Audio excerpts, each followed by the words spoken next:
আপনার সামনে একটি বড়, একটি মেজ ও একটি ছোট মোমবাতি রাখা হলো এবং একটি দেশলাই দিয়ে বলা হলো যে কোনো একটিকে জ্বালাতে।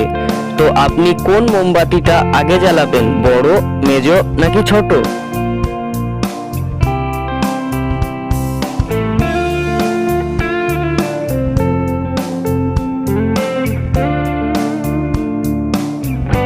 এখানে সঠিক উত্তর হলো দেশলাই কাঠি, কারণ আগে দেশলাই কাঠি জ্বালাবেন, তারপরেই তো তিনটি মোমবাতি জ্বালাবেন।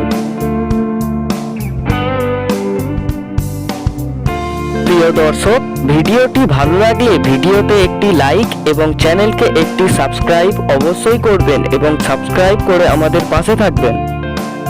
এবার আপনি বলুন তো, কোন জিনিস জ্বলে কিন্তু পড়ে না?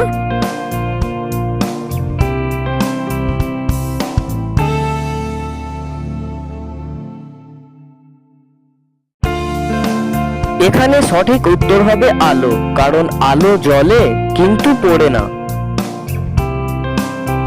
কোন পরীক্ষায় ফেল করলে বাবা ও মা দুজনেই খুব খুশি হয়?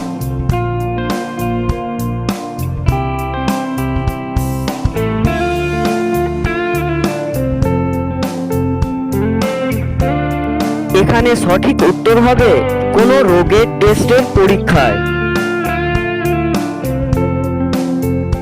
এ, বি ও সি এর মধ্যে কোনটি বেশি ঠান্ডা?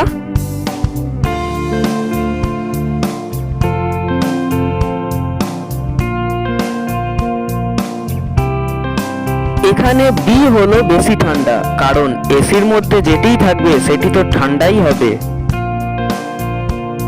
ইচ্ছা থাকে না তবুও খাই, বেশি খেলে মারা যায়। এখানে কিসের কথা বলা হয়েছে? টাইম শেষ হবার আগেই আমি বলে দিই, এখানে যে জিনিসটার কথা বলা হয়েছে সেটি হলো মার। প্রিয় দর্শক, এই চ্যানেলটিকে সাবস্ক্রাইব করে আমাদের পাশে থাকবেন। কাকে ডুবতে দেখেও আমরা বাঁচাতে ছুটে যাই না?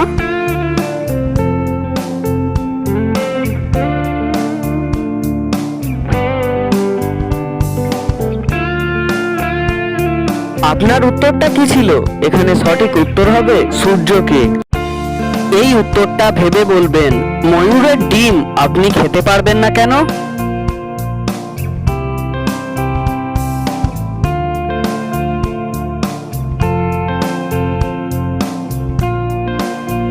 এর কারণ হলো ময়ূর ডিম পাড়ে না, ডিম পাড়ে ময়ূরী, তাই আপনি ময়ূরের ডিম খেতে পারবেন না। মালের মাঝে তা দিও না, পথে ঘাটে মার খাবে। তার থেকে তাল নিতে গেলে প্রথম অক্ষর বাদ যাবে। বলুন এখানে কিসের কথা বলা হয়েছে?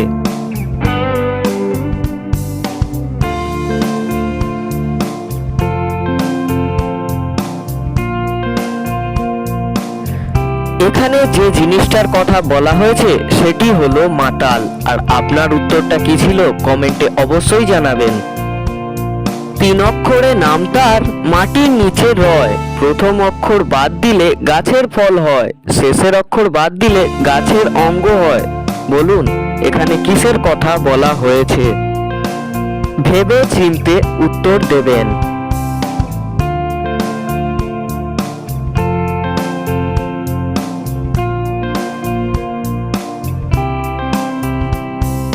এখানে সঠিক উত্তর হবে পাতাল। পাতালের প্রথম অক্ষর বাদ দিলে হয় তাল, যা কিনা একটা গাছের ফল, এবং শেষের অক্ষর বাদ দিলে হয় পাতা, যা গাছের অঙ্গ। এবার আপনি বলুন কোন জিনিস কাটলে বাড়ে?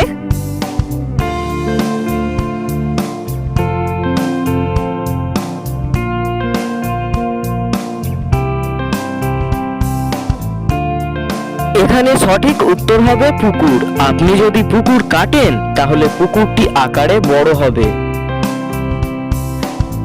এবার বলুন কোন জিনিস টানলে কমে যায়?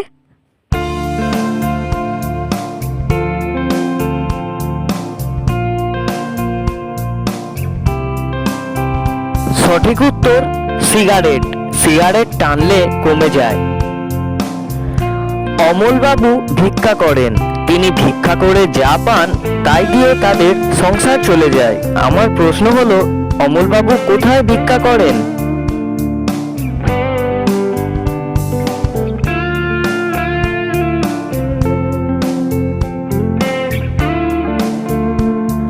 এখানে উত্তর হবে অমলবাবু ভিক্ষা করেন জাপানে, কারণ প্রশ্নতেই বলা আছে যে তিনি ভিক্ষা করেন যা পান।